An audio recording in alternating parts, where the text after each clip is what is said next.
Hey, what's going on, everybody? I'm Ant with the Dwarven Horde TCG. Thank you for stopping in for the video. Today we are going to discuss the Reaper King No More. How does he work? How can you take creatures? Let's go ahead and break this all down.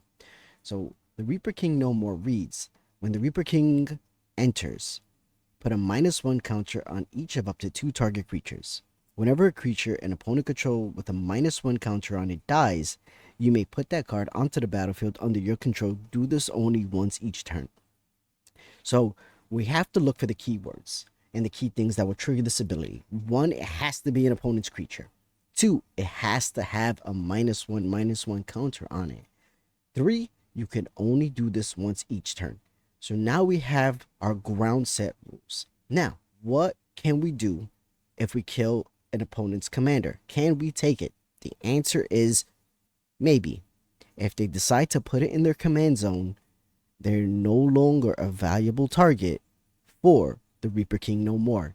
The reason why is because they never actually go to the graveyard, and instead they go into the command zone. Now, this keyword instead plays a very big part for this ability. If there are other cards that say instead of going to the graveyard, put it into your library or into your hand, those two will bypass the second part of the Reaper King No More's ability.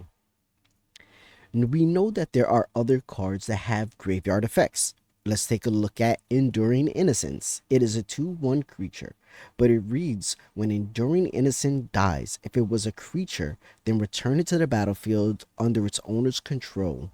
It is now an enchantment. How can we get this card with the Reaper King No More's ability? Now, you would have to kill this card during your opponent's turn in order to be able to take this card with the Reaper King No More's ability.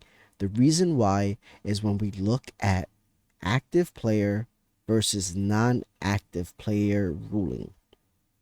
If it is the active player's turn, their triggered ability will be first on the stack. Then it would be the Reaper King No More last on the stack. We always resolve the last one first, meaning that if this card dies during your opponent's turn from while having a -1 counter on it, it is a target for the Reaper King No More's second ability. Another card we could look at is Ulamog the Infinite Gyre. When Ulamog the Infinite Gyre is put into your graveyard from anywhere, its owner shuffles their graveyard into their library.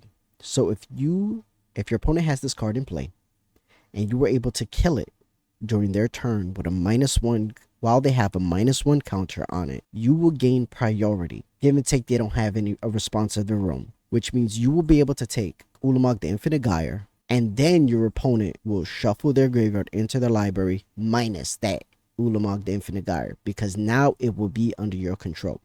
If it is your turn, their triggered ability will go on the stack last, meaning you will not be able to steal this card with the Reaper King No More. Another way to cancel out this ability is if you have an opponent that puts positive counters. Positive counters and negative counters cancel out. Unless you are able to make more negative counters than they can make positive counters, they will not be targets for the Reaper King No More's snatch ability. So I hope you guys found this video informative and helpful. If you did, like, comment, subscribe. I'll leave a link in my Discord where we run Magic the Gathering games and we're always looking for pods in the description below, along with my TCG Pro Seller website. Thank you all for stopping by. Stay safe, stay golden, and until next time, peace.